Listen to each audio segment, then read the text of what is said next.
Before I show you how to optimize files for the web in various formats in Photoshop's Save for Web and Devices window, a word about what those formats are and how to choose the one that's best for the kind of image that you're working on. There are quite a few image formats that web browsers just can't display, like PSD, the native Photoshop document format, or TIFF, and RAW photographs, among others. The primary formats for still images for the web are JPEG, GIF, or as some people pronounce it, GIF, and PNG. Let me briefly tell you a little bit about each format and which kind of images it works best on. JPEG, which stands for Joint Photographic Experts Group, is the ideal format for photographs destined for the web, like this one that you see here. Photographs will look best and usually be smallest in file size when you optimize them as JPEGs. One reason photos look good as JPEGs is that photos contain millions of colors in a continuous pattern. And the JPEG format, which is a 24-bit format, can handle that, unlike 8-bit GIFs and PNGs that are very limited in the number of colors they can display. One thing to keep in mind about JPEG is that the way it makes files small is to compress them, and when it does so, it discards some image data. This is called lossy compression. So each time you make even the smallest change to a JPEG in Photoshop and then resave the JPEG, you lose a little more image information. Theoretically, if you did that enough times, the appearance of the image could degrade. Although, having said that, you often can get away with resaving JPEGs without noticing a tremendous visual difference. But as a matter of best practice, I recommend that you work like this. Save the original photographic compositions that you make in Photoshop and the photos that you adjust in Photoshop in a non-lossy format, like PSD. Those will be your source files. Then optimize for the web. And if you later need to change something about a photo for the web, go back and make your change on the original source file and optimize from there, rather than re-optimizing and resaving a JPEG over and over. By the way, photographs aren't the only kind of image that optimizes best in the JPEG format.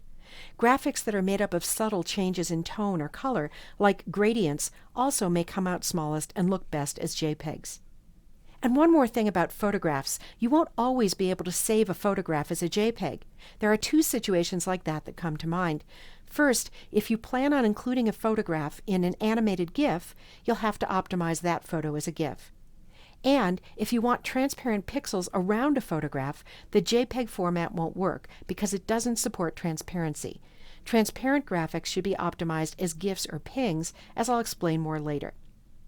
Now, let's talk about another kind of image like this one that's not made up of continuous tonal values like a photograph, but rather is composed of areas of solid color.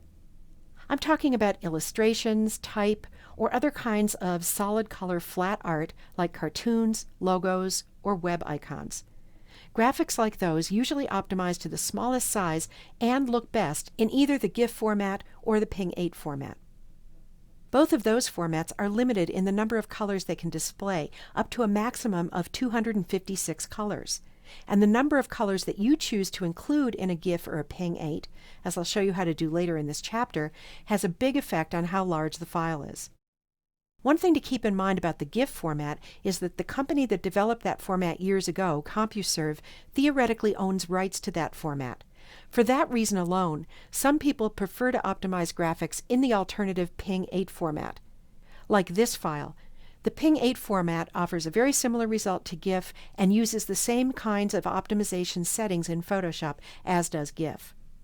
Now let's talk about another kind of image. I'll call this a hybrid image, one that has areas of both solid color and continuous tone, like this outer glow or a drop shadow. The best approach with an image like that is to compare multiple previews of it optimized as JPEG or GIF or PNG in Photoshop's Save for Web and Devices window, and then choose the format that offers the smallest file size that still has an acceptable appearance.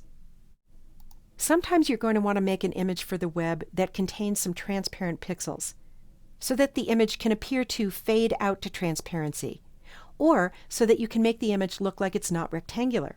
When you want to optimize an image with transparent pixels for the web, PNG 24 is another format to consider in Photoshop. JPEG won't display transparency, as I said before, and it can be a challenge to get the edges of a transparent GIF to blend in well with a web page background. although I'll teach you some workarounds for that later in the chapter on transparency. But Ping24 does a nice job with transparency because the Ping24 format can display many levels of transparency. That allows for the edge of a transparent graphic to appear soft or to fade out. Another advantage of Ping24 is that it can display millions of colors like a JPEG. On the other hand, the downside of Ping24 is that files optimized in that format in Photoshop are sometimes excessively large in file size. And another disadvantage is that some older web browsers, including Internet Explorer 6, which is still used by many people on a PC, can't display transparency in a Ping24 file, which can mean some very unwanted results for viewers who are still using legacy browsers. However, current versions of the most popular browsers can display transparency in a Ping24. So when you're optimizing a transparent graphic like this, it's worth comparing image size and appearance in the Ping24 format in Photoshop's Save for Web and Devices window. So with that overview of possible file types in which to optimize an image for the web in Photoshop, let's dive in and find out how to do just that in Photoshop's Save for Web and Devices window in the rest of this chapter.